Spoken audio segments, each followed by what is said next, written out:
अस्सलामु अलैकुम नाज़रीन, मैं आपके लिए लाया हूँ एक दिलचस्प कहानी बतख की समझदारी की। आइए सुनते हैं आज की कहानी। एक दिन एक खूबसूरत झील में एक बतख रहती थी। झील के किनारे एक चालाक लोमड़ी भी आ गई। लोमड़ी ने सोचा, आज तो मज़े की दावत है।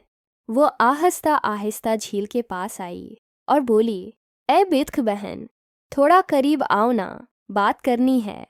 बतख ने मुस्कुराकर कहा, पहले तुम तैरना सीख लो, फिर बात करेंगे।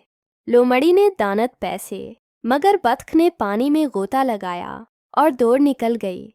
बतख ने अक्ल से अपनी जान बचाई और सबको सिखा दिया कि चालाकी से ज़्यादा समझदारी अहम है। तो नाज़रीन, देखिए आपने बतख की अक्ल।